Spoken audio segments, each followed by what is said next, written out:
नमस्कार दर्शकों, आपके साथ मैं हूं विवेक शर्मा और आप देख रहे हैं उत्तर बंगाल एवं सिक्किम का leading news channel SK live. आज के दिनों के समाचार के प्रस्तुत करता है जैविक राज्य सिक्किम को अनुपम उपहार संजीवनी। विश्वकै संजीवनी फसल को सुरक्षा कवच, किसानों को निम्ति वरदान। अब वक्त आ गया है अपने सपनों को एक नई पहचान देने का। Webel computer training centre, opposite Siliguri college, gate number 2, college Para, Siliguri. टीना का घर बनाने का टोटल समाधान, बाजार भाव से हमारे यहाँ किफायती दाम। International furniture, unbeatable price. Visit a Royal Oak store today. घर के फर्श की चमक को रखिए बरकरार जीप्स निमोल नीम हर्बल के साथ। Looking for an opportunity to work in Japan? That is where we come in. At Vida School of Languages, VSL in association with HNA, Arms Incorporation, Japan. क्या आपके कपड़ों का बिजनेस है और आप दुकान में भीड़ भाड़ से बहुत परेशान हैं? बस डाउनलोड करें और होलसेल में कपड़ों की शॉपिंग करें A से Z तक। नांटू पाल का निर्दलीय चुनाव लड़ना दुर्भाग्यजनक, ये बातें कही है गौतम देव ने। वरिष्ठ तृणमूल नेता व डाकग्राम फुलबाड़ी के तृणमूल उम्मीदवार गौतम देव ने पार्टी नेता नांटू पाल द्वारा सिलीगुड़ी के तृणमूल उम्मीदवार को लेकर अपनी नाराजगी जताते हुए पार्टी विधानसभा चुनाव में निर्दलीय उम्मीदवार के रूप में चुनाव लड़ने को दुर्भाग्यजनक करार देते हुए उन्हें इस पर पुनर्विचार करने का सुझाव दिया है।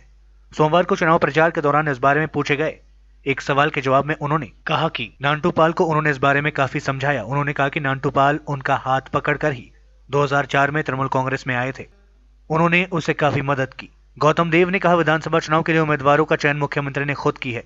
पार्टी के भीतर अनुशासन में रहकर पार्टी निर्देशों का पालन करना अनिवार्य होता है।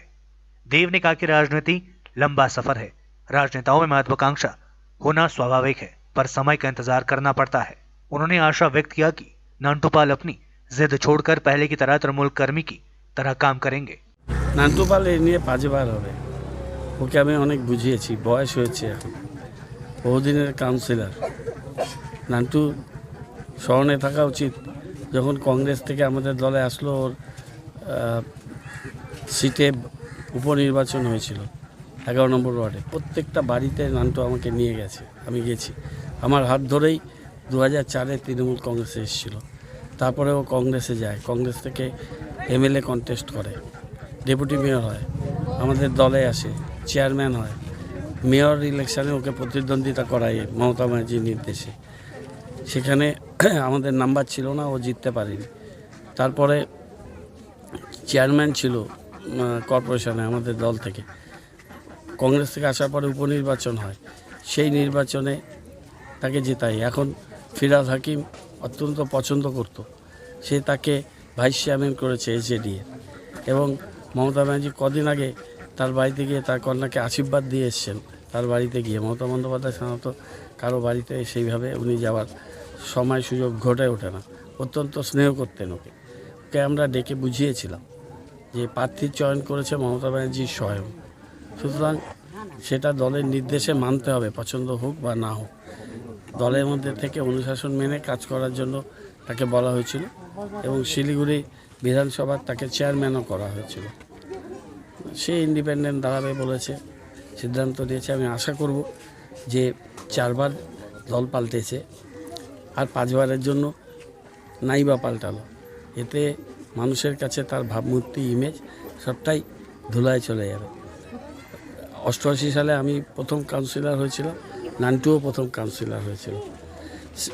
ওর স্ত্রীকে আমরা নমিনেশন দিয়েছি, স্বামী স্ত্রীকে দুজনকে নমিনেশন খুব কম। CPM-এ এতদিন ছিল, কোনোদিন ওরা দেয়নি। মঞ্জুশ্রী অত্যন্ত ভালো মেয়ে, আমার পাড়ারই এরা থাকে, অত্যন্ত স্নেহ করি। নান্টুর সিদ্ধান্ত দুর্ভাগ্যজনক। আমি ওকে বলবো যে ওর গুড সেন্স প্রিভেল করুক, শুভবুদ্ধির উদয় হোক এবং ও এই সিদ্ধান্ত থেকে সরে এসে তৃণমূলে হয়ে যেভাবে কাজ করছিল সেইভাবে কাজ করুক। রাজনীতি হচ্ছে একটা ধারাবাহিক প্রক্রিয়া, একটা লম্বা সফর। এটা ও অনেক দিন ধরে রাজনীতিতে আছে, এটা জানে। SFI করেছে কলেজ জীবনে। আমরা অনেক পরস্পর বিরোধী শক্তিতে ছিলাম, আমি অনেক সিনিয়র ছিলাম, কিন্তু কাজ করেছি একসাথে ছাত্র ফ্রন্টে। তা আমি ওকে বলবো যে এটা একটা ম্যারাথন দৌড়, অপেক্ষা করতে হবে। উচ্চাকাঙ্ক্ষা, পলিটিক্যাল অ্যাসপিরেশন নিশ্চয়ই থাকবে, এটা থাকা বাঞ্ছনীয়, কিন্তু সেটা যেন লাগাম ছাড়া না হয়। सिलीगुड़ी में निर्दलीय उम्मीदवार के रूप में चुनाव लड़ेंगे नांटू पाल। इससे पहले तृणमूल के उम्मीदवार के रूप में ओम प्रकाश मिश्रा को मैदान में उतारने के बाद नांटू पाल ने अपना मुंह खोला था। इस बार उन्होंने कहा कि वहां सिलीगुड़ी में निर्दलीय उम्मीदवार के रूप में खड़े होंगे। आज नांटू पाल ने सिलीगुड़ी में तृणमूल कांग्रेस के राज्य नेताओं से बातचीत की। इस बीच आज नांटू पाल ने पत्रकारों से बातचीत करते हुए कहा कि मुझे अन्य पार्टी में जाने से मना किया गया है। हालांकि मैंने कहा कि मैं इस पर चर्चा करूंगा, लेकिन उन्होंने बताया कि वहां निर्दलीय उम्मीदवार के रूप में सिलीगुड़ी से चुनाव लड़े। না, আমাকে মাননীয় মন্ত্রী এবং প্রেসিডেন্টের সাথে আলোচনা হয়েছে, কিছু কথা হয়েছে। ওনাদের বক্তব্য অনেকক্ষণ বলেছে, আমিও যুক্তি দিয়েছি। আমার যুক্তি ওনারা খণ্ডন করতে পারেনি। প্রতিটা যুক্তি আমার যা যা বলেছি তার সারমর্ম আছে। উনি বলেছেন যে অন্য দলে না যাওয়ার জন্য, সেটা আমি আলোচনা করব বলেছি, চেষ্টা করার জন্য। তবে নির্দলে দাঁড়াবো বলে আমি জানিয়ে দিয়েছি, বলে দিয়েছি। এটা এখন পর্যন্ত দেখা যাচ্ছে, নির্দল দাঁড়াবো বলে দিয়েছি। शुभेंदु अधिकारी ने साधा तृणमूल सुप्रीमो ममता बनर्जी पर निशाना, बोले वहां बंगाल की बेटी नहीं बल्कि घुसपैठियों की मौसी है। पश्चिम बंगाल में विधानसभा चुनाव को लेकर राजनीतिक दलों के बीच जुबानी जंग तेज होती जा रही है। एक तरफ चुनाव प्रचार जोर पकड़ रहा है तो दूसरी ओर नेताओं का एक दूसरे पर आरोप प्रत्यारोप का भी दौर जारी है। नंदीग्राम विधानसभा सीट से सीएम ममता बनर्जी के खिलाफ चुनाव लड़ रहे शुभेंदु अधिकारी ने अपने तेवर साफ कर दिए हैं। वे लगातार ममता पर निशाना साध रहे हैं। एक बार फिर उन्होंने ममता पर तीखा हमला बोला है। शुभेंदु ने टीएमसी के नारे बंगाल को अपनी बेटी चाहिए पर तंज कसा है। अधिकारी ने कहा कि ममता बंगाल की बेटी नहीं बल्कि घुसपैठियों की मौसी है। डंपर के धक्के से 2 लोगों की मौत। डंपर के धक्के से दादा व पोते की मौत हो गई। कालियाचक थाने के जलालपुर स्टैंड में 34 नंबर राष्ट्रीय राजमार्ग पर इस घटना के बाद इलाके में हलचल मच गया। मृतकों की शिनाख्त हरिबाला शाह व उसके पोते बॉबी शाह के रूप में की गई है। पुलिस ने घातक डंपर को कब्जे में ले लिया है, जबकि चालक घटना के बाद से फरार बताया जा रहा है। पुलिस सूत्रों के अनुसार पोता बॉबी शाह अपने दादा के घर घूमने आया था। रास्ता पार करने के लिए दोनों जलालपुर सड़क किनारे खड़े थे। इसी दौरान कालियाचक से मालदा जा रहे तेज रफ्तार एक डंपर अनियंत्रित होकर दोनों को जोरदार धक्का मारा। इस हादसे में पोते बॉबी शाह की मौके पर मौत हो गई। दूसरी ओर घटना के बाद आसपास के लोगों ने दादा हरिबाला शाह को मालदा मेडिकल कॉलेज व अस्पताल में इलाज के लिए भर्ती कराया, जहां इलाज के दौरान उसकी भी मौत हो गई। पुलिस ने शव को पोस्टमार्टम के लिए भेजकर घटना की जांच शुरू कर दी है। রাস্তায় দাঁড়িয়ে ছিল রোডের সাইডে, গাড়ি রং সাইড থেকে এসে বাবাকে মেরে দেয়। সেখানে তার আমার ভাগ্নি ছিল, ভাগ্নি সেখানে ডেথ হয়ে যায়। বাবা স্পট ডেথ হয়ে যায়। বাবা গোটা যাওয়ার পরে হসপিটালে নিয়ে আসার পরে মারা যায়। রোডের সাইডে দাঁড়িয়ে ছিল। देश में लगातार 5वें दिन कोविड-19 संक्रमण के मामलों में हुई बढ़ोतरी। देश में लगातार 5वें दिन कोविड-19 संक्रमण के मामलों में बढ़ोतरी हुई है। बीते 24 घंटे में देश में 18,711 नए मामले दर्ज किए गए और 14,392 मरीज 24 घंटे में ठीक हुए। वहीं करीब 100 लोगों की मौत हो गई। स्वास्थ्य मंत्रालय के अनुसार देश में मामलों की संख्या 1,12,10,799 हो चुकी है। इनमें से 1.8 करोड़ मरीज ठीक हो चुके हैं। वहीं 1,57,756 मरीजों की मौतें हो चुकी है। वहीं फिलहाल संक्रमितों की संख्या 1,84,523 हो गई है। यहाँ कुल संक्रमितों का 1.65% है। रिकवरी दर भी घटकर 96.95% पर आ गई है और मामलों की मृत्यु दर 1.41% दर्ज हुई। भारत में 18,000 से अधिक नए मामले मिलने का यहाँ लगातार दूसरा दिन था। शनिवार को 7.37 लाख सैंपल जांच किए गए थे। मरने वालों में 47 महाराष्ट्र, 16 केरल और 12 पंजाब के हैं। संक्रमितों में भी 84% मामले 6 राज्यों के हैं। इनमें से 10,187 महाराष्ट्र से, केरल से 2,791 और पंजाब से 1,559 है। कर्नाटका और तमिलनाडु में भी अधिक मामले मिले। स्वास्थ्य मंत्रालय के अनुसार देश के 8 राज्यों में नए मामले मिलने की संख्या ऊपर जा रही है। लेते छोटा सा ब्रेक, फिर मिलेंगे ब्रेक के बाद। अब वक्त आ गया है अपने सपनों को एक नई पहचान देने का। वेबल कंप्यूटर ट्रेनिंग सेंटर आपके लिए लेके आए हैं डिप्लोमा एंड कोर्सेज जैसे English speaking course, software application, financial accounting, Tally, Java, HTML, DTP, C++, Python जैसे बहुत से कोर्सेज एंड डिप्लोमा। और आपको मिलेगा hologram sealed certificate government of West Bengal undertaking, जो आपके हर सपने को देगा एक नई उड़ान। Webel computer training centre, opposite Siliguri college, gate number 2, college Para, Siliguri. घर के फर्श की चमक को रखिए बरकरार जीप्स निमोल नीम हर्बल के साथ, क्योंकि निमोल हर्बल नीम घर को साफ ही नहीं रखता बल्कि 99.9% जर्म्स और बैक्टीरिया का जड़ से सफाया भी करता है। घर को स्वच्छ बनाइए, आप भी अपनाइए जीप्स निमोल। Wallpapers done. अब फैन स्टाइलिश और हाईटेक होना चाहिए। फैन तेज चले पर मीटर नहीं। सूर्या फैंस चाहिए आपको। Surya fans stylish, dust free और high tech.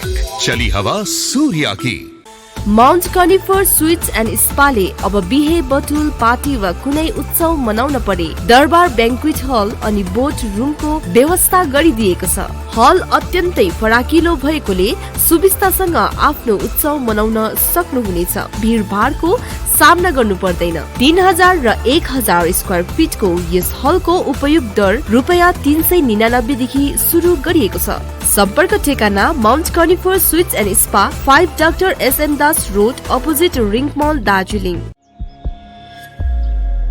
Are you dreaming to wake up under the calming Turkish skies? Make it a reality and bring home the Turkish collection from Royal Oak.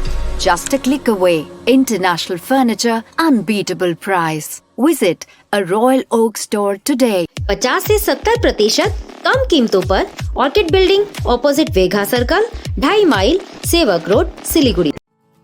जैविक राज्य सिक्किमको अनुपम उपहार सञ्जीवनी, विश्वकै पहिलो कीटनाशक औषधि जसको एकै स्प्रेले भ्याक्सिन सरह काम गर्छ र फसलमा लाग्ने विभिन्न भाइरस, ब्याक्टेरिया र फंगसबाट हुने समस्त रोगहरू साथै पातको रस चुस्ने किराहरू समेत नियन्त्रण गर्छ, जो रासायनिक कीटनाशक भन्दा अझै किफायती र प्रभावकारी छ। फसल कुनै होस्, रोग कुनै पनि होस्, एकपल्ट अवश्य प्रयोग गर्नुहोस्, सोचे भन्दा बढी लाभ पाउनुहुनेछ। सञ्जीवनी फसलको सुरक्षा कवच, किसानहरूको निम्ति वरदान। Looking for an opportunity to work in Japan? We have exciting employment opportunities, especially in industries like nursing, caregiver, manufacturing and construction.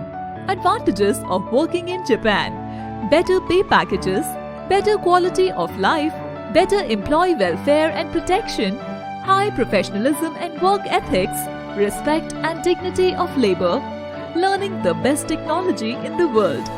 That is where we come in at Veda School of Languages, VSL, in association with HNA, ARMS Incorporation, Japan. Call us at 9911 546021. क्या आपके कपड़ों का business है और आप दुकान में भीड़ भाड़ से बहुत परेशान हैं और सामान लाने का समय नहीं है? तो समझो आपकी टेंशन खत्म। अब डाउनलोड करें A से Z तक ऐप, इंडिया का अपना होलसेल शॉपिंग ऐप। बस डाउनलोड करें और होलसेल में कपड़ों की शॉपिंग करें A से Z तक। टीना का घर बनाने का टोटल समाधान, बाजार भाव से हमारे यहाँ किफायती दाम। घर, दुकान, मकान, गोदाम बनाने के लिए टीना, प्रोफाइल सीट, रंगीन टीना, पाइप आदि सामान की नई दुकान टीना लगाने के लिए मिस्त्री भी हमारे यहाँ है उपलब्ध। Mahavir steel, 3rd mile Vega mall के सामने, Chaudhary compound. Contact number 9709 970981। SK live ही बेस्ट ऑप्शन है। एसके लाइव का इस क्षेत्र में 24 घंटा टेलीविजन, एंड्रॉइड ऐप और वेबसाइट पर प्रसारण होता है। सोशल मीडिया पर भी हम उपलब्ध हैं। हमारी व्यूवरशिप 9 लाख से अधिक है। सिक्किम, हैथवे और NXT डिजिटल पर, दार्जिलिंग और कालिम्पोंग में दोनों हैथवे और CCN सेटअप बॉक्स पर, क्लामपुर से लेके मैनागुड़ी हैथवे पर, सिटी केबल पर सिलीगुड़ी और आसपास, नक्सलबाड़ी से पानी टंकी तक NXT डिजिटल में। तो सोचिए नहीं, कॉल करें 7908554308। ब्रेक के बाद आप सभी का स्वागत है। बढ़ते हैं खबरों की तरफ। चोपड़ा में तृणमूल कांग्रेस के नेता ने दिया विवादित बयान। कहा, विधानसभा चुनाव के दौरान बूथों में विपक्षी पार्टियों को घुसने नहीं दिया जाएगा, विपक्षी पार्टियां करेगी चुनाव आयोग से शिकायत। 27 फरवरी को चोपड़ा ब्लॉक के माझियाली ग्राम पंचायत के नारायणपुर में तृणमूल कांग्रेस के कर्मी सभा को संबोधित करते हुए माझियाली अंचल तृणमूल कमेटी के चेयरमैन इकरमुल हक ने कहा कि ग्राम पंचायत चुनाव की तरह ही विधानसभा चुनाव में विपक्षी पार्टियों के एजेंटों को बूथों में घुसने नहीं दिया जाएगा। उन्होंने कहा कि केंद्रीय वाहिनी से डरने की कोई जरूरत नहीं है, क्योंकि हम लोग ही केंद्रीय वाहिनी है। उनका यह मैसेज सोशल मीडिया पर वायरल हो गया है और सोशल मीडिया पर मैसेज वायरल होने के बाद विपक्षी पार्टियां काफी नाराज है और चुनाव आयोग से शिकायत करने की योजना बना रही है। भारतीय जनता पार्टी के नेता आशीष वर्मा व कांग्रेस नेता अशोक रॉय ने कहा कि वह इस मामले में चुनाव आयोग से शिकायत करेंगे, क्योंकि टीएमसी द्वारा पंचायत चुनाव की तरह ही इस चुनाव में भी बूथ कैप्चरिंग की कोशिश कर सकती है। দেখুন সেটা ওই নারায়ণপুর নিয়ে বোধহয় একরাম বাবু বলেছে, দেখেছি আমি ভিডিওটা ভাইরাল হওয়ার পরে দেখেছি, কিন্তু সবাই তো আর ভাষা জ্ঞান যদি থাকতো বক্তৃতা দেওয়ার মতো নিয়ে থাকতো তাহলে তো হয়ে যেত, সবাই আর বক্তৃতা দিতে পারে না। হয়তো কোনো কি নিয়ে বলছে যেটার জন্য আমি ওকে বলবো ক্ষমা প্রার্থী হওয়ার জন্য, ওই ভাষাটা ইউজ করা ঠিক হয়নি আর, কারণ ভারত সর্বধর্ম ইয়ে দেশ, সবাইকে নিয়ে চলতে হবে। ভাষাটা একটু বাজেই বলেছে, কেন্দ্রীয় বাহিনী বলতে কি এখন যেহেতু ক্ষমতায় আছে সেই জন্য একটু ব্যবহারটা করেছে। দেখুন এই ভাইরালটা হয়েছে আমাদের কর্মীরাই তো ছিল, তার মানে ওইখানটায় কেউ ছিল, আমাদের লোকই ভাইরাল করেছে, কারণ ওইখানটায় যেহেতু টিএমসি পার্টির মিটিং ছিল সেখানটায় তো বিরোধী লোক থাকার কথা ছিল না। হয়তো আমাদের নিজেদের ব্যক্তিগত মিটিংয়ের মধ্যে এরকম হয়, ঝগড়াঝাটি হয়েছে। এই যে আমি দেখলাম যে কাগজ ছিটাচ্ছে কুচবিহারের নিশীথ পাড়ামানি কাগজ ছিটায় ঝাড়ু মারছে, সেটা কি স্বচ্ছ ভারত হলো? আপনারাই তো কি করেছেন সেটা দেখাচ্ছে। এরকমই ব্যাপারটা হচ্ছে, মিটিংয়ের মধ্যে হতেই পারে। আমি হয়তো সাধারণ আমরা 10 জন নিয়ে মিটিং করছি, আমার এগেনস্ট থেকে হতেই পারে। আজকে সোনালী লোক আনছে, কালকে মুকুল রায়ের বাড়িতে গেছে, এইরকমই রাজনীতি চলছে। এখন ভাষা কেন সবারই একটু বিকৃত আছে। আমি বিশ্বদেব বলছি, খবরটা হচ্ছে 27 তারিখের, ফেব্রুয়ারি 27 তারিখ আমাদের যে খবর আসলো যে টিএমসি বিশেষ করে আকরামুল হকের নেতৃত্বে টিএমসির কিছু সমাজবিরোধী কথা মিটিং করছেন। ওরা 2021-এর যে বিশেষ করে মাঝালি অঞ্চলে 20টা বুথেরও বেশি টার্গেট করেছে, ওরা রিগিং করবে, বিরোধী দলের এজেন্টকে থাকতে দিবে না। খবর আসার পর তারপর ভিডিও আমরা পেলাম, ভিডিও দেখলাম সত্যিকারই যে ওনারা যা প্রোগ্রাম করছেন যে 20টারও বেশি বুথে ওরা মানে রিগিং করবে, আমাদের এজেন্টদের রাখতে দিবে না। এবং নিজে স্বীকার করেছেন যে 2018-য় পঞ্চায়েত নির্বাচনে যেভাবে আমরা রিগিং করেছিলাম সেইভাবে ওরা করবে। এই ভিডিও পাওয়ার পরে আমি সর্বপ্রথম আমাদের যে ডিস্ট্রিক্ট ইসলামপুর যে এসপি সাহেব আছেন ওনার কাছে ভিডিওটা আমি হোয়াটসঅ্যাপে পাঠিয়ে হোয়াটসঅ্যাপে লিখে আমি বলি, দেখেন নির্বাচন ঘোষণা হয়েছে, নির্বাচন আচরণবিধি মেনে আমরা চলবো, এই মুহূর্তে ওরা যা পরিকল্পনা করছে এই ভিডিও দেখুন, তারপরে আইনগত হিসাবে যা ব্যবস্থা নেওয়ার নিন। সেটা পাঠিয়েছি ওনার কাছে 27 বা 28 তারিখে আমি পাঠিয়েছি। দেখেন বুথের কোন নেতা কি বলছে সেটা তো একটা বক্তব্য আছেই, ব্যাপার আছেই, কিন্তু আপনারা জানেন যে কালাগজের যে মিটিং হলো, তৃণমূলের যে মিটিং হলো, সেখানে অনেক মন্ত্রীও ছিল, নেতাও ছিল। সেখানে এখানকার বিধায়ক স্পষ্ট বলছে যে ভোটের পরে বুঝে নেব, ভোটের পরে দেখা হবে। তো সেখানে বিভিন্ন জায়গায় যারা তৃণমূলের নেতা আছে তারা তো এগুলো বলবে যে বুথে ভোট করতে দেবো না, কাউকে থাকতে দেবো না, পুলিং এজেন্ট থাকতে দেবো না, পুলিং এজেন্ট করতে দেবো না, করাতে দেবো না। এটা চোপড়া ব্লক, চোপড়া বিধানসভার একটা ট্রেন্ড। কারণ আপনারা জানেন যে 2018-র পঞ্চায়েত নির্বাচনে এখানে আমরা নমিনেশন করতে পারলাম না, ভোট করাতে পারলাম না, যাও বা ভোট করলাম, আপনারা জানেন যে আমরা ভোট গুনতি করতে পারলাম না। এবং তার পরবর্তী সময় যে লোকসভা নির্বাচন হলো একতরফাভাবে আপনার চুটিয়াখোট, সুজালি, গোবিন্দপুর এই সমস্ত এলাকায় একতরফাভাবে রিগিং হলো এবং তার একটা পরিকল্পনা চলছে। কারণ এখানে তো রিগিং ছাড়া তো ভোট করতে পারবে না এবং রিগিং ছাড়া এখানে তৃণমূল কোনোভাবেই দাঁড়িয়ে থাকতে পারবে না। এটা হচ্ছে মূল কথা, রিগিং ছাড়া তৃণমূলের ভোট করার কোনো জায়গা নেই। সেটা কথা না, আমরা বলছি যতই সেন্ট্রাল ফোর্স থাকুক না কেন আমাদের বুথ স্তরে যে কর্মীরা আছে আমরাই সেন্ট্রাল ফোর্স, এটাই বলা হয়েছে। সেখানে যদি নাই তো আমাদের বুথে অনেক বুথে বিরোধী এজেন্ট থাকবে না, তো নাই, বিরোধী নাই, আমাদের 11টা বুথে বিরোধী নাই, শূন্য, তো এজেন্ট থাকবে কীভাবে, সেটাই বলা হয়েছে। না কোনো ভয় না, আমরা ধমকিও দিইনি, ভয় দেখাইনি, কিন্তু আমাদের 11টা বুথে বিরোধী শূন্য আছে, সেটাই বলা হয়েছে। বিরোধী ওখানে এজেন্ট থাকবে না, দিয়ে থাকলে থাকবে, আমাদের আপত্তি আছে। टिकट बंटवारे से नाराज तृणमूल नेता अमलान बादुड़ी ने छोड़ी पार्टी। विधानसभा चुनाव से पूर्व मालदा में सत्ताधारी तृणमूल कांग्रेस का अंतरकला खोलकर सामने आ गया है। विधानसभा चुनाव के लिए पार्टी की ओर से टिकटों के बंटवारे से नाराज मालदा जिला तृणमूल नेता अमलान बादुड़ी ने पार्टी छोड़ने का फैसला किया है। इसके साथ ही उन्होंने कई सरकारी पदों से भी इस्तीफा देने की घोषणा की है।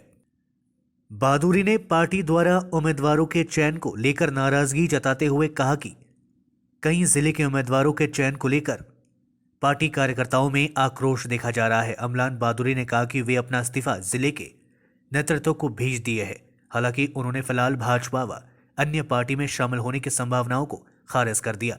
गौरतलब है कि अमलान बादुड़ी जिला कोऑर्डिनेटर के अलावा इंग्लिश बाजार नगरपालिका बोर्ड ऑफ काउंसिल के सदस्य भी है। उन्हें शुभेंदु अधिकारी का काफी करीबी माना जाता है।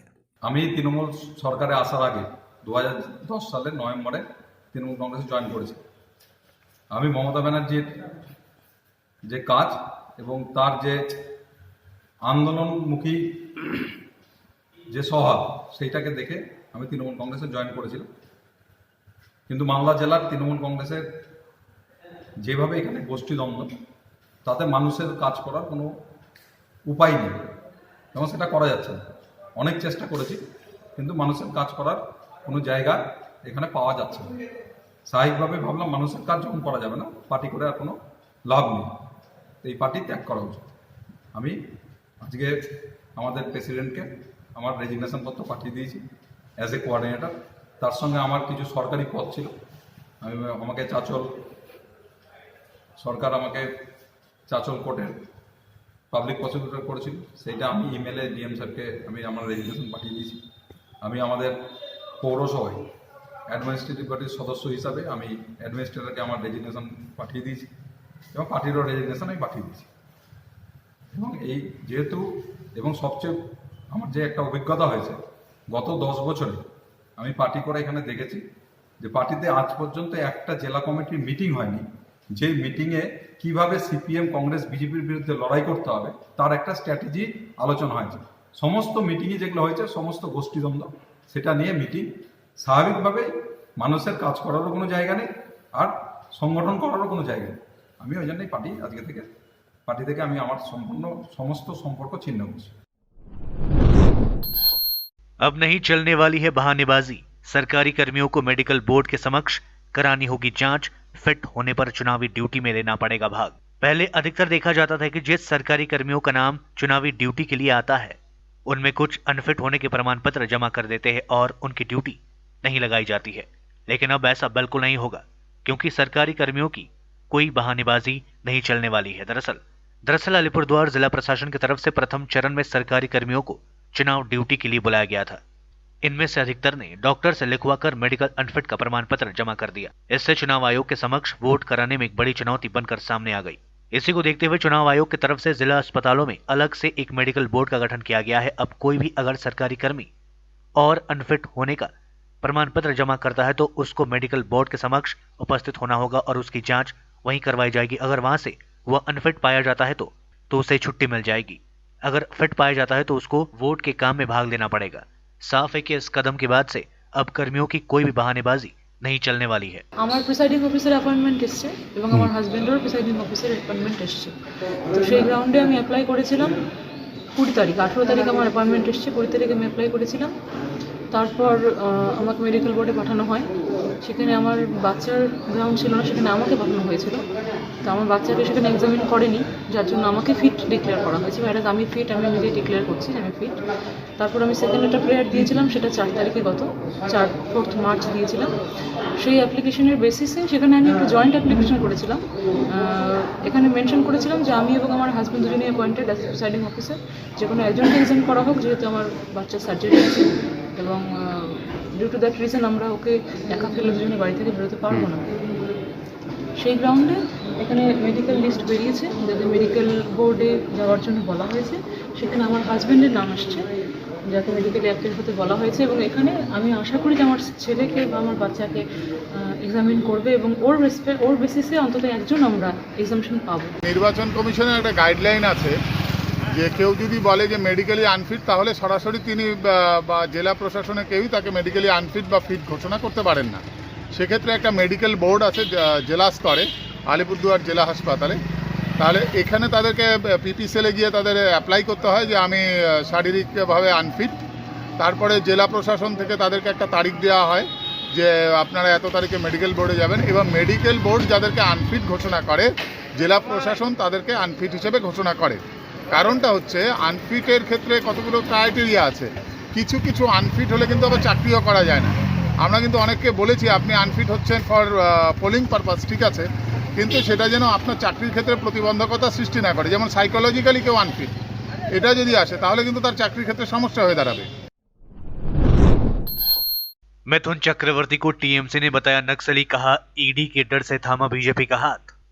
पश्चिम बंगाल में जैसे जैसे चुनाव नजदीक आ रहे हैं वैसे वैसे नेताओं की ओर से एक दूसरे पर तीखे हमले और तेज हो गए हैं। कोलकाता के ब्रिगेड मैदान पर प्रधानमंत्री नरेंद्र मोदी की चुनावी रैली से पहले बीजेपी में शामिल होने वाले मिथुन चक्रवर्ती को अब ममता बनर्जी की पार्टी टीएमसी ने नक्सली बताया है। टीएमसी ने कहा कि मिथुन ने ईडी प्रवर्तन निर्देशालय के डर से बीजेपी का हाथ थामा है। मिथुन चक्रवर्ती की बीजेपी में शामिल होने पर तृणमूल कांग्रेस के वरिष्ठ नेता सौगत रॉय ने कहा, मिथुन पहले स्टार थे लेकिन अब नहीं है। वह मूल रूप से नक्सली थे। वह सीपीएम में शामिल हुए, फिर टीएमसी में आ गए और राज्यसभा सांसद बन गए। बीजेपी ने उन्हें ईडी का डर दिखाया और फिर उन्होंने राज्यसभा छोड़ दी।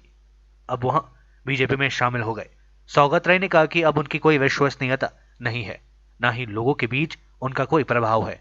इससे पहले पीएम मोदी की रैली में मिथुन चक्रवर्ती ने कहा, मैं तृणमूल कांग्रेस में शामिल होकर एक गलती की थी जिसने मुझे 2014 में राज्यसभा भेजा था। उन्होंने कहा, मैं हमेशा जीवन में कुछ बड़ा करना चाहता था लेकिन कभी भी इतनी बड़ी रैली का हिस्सा बनने का सपना नहीं देखा था जिसे दुनिया के सबसे लोकप्रिय नेता नरेंद्र मोदी द्वारा संबोधित किया जाना है।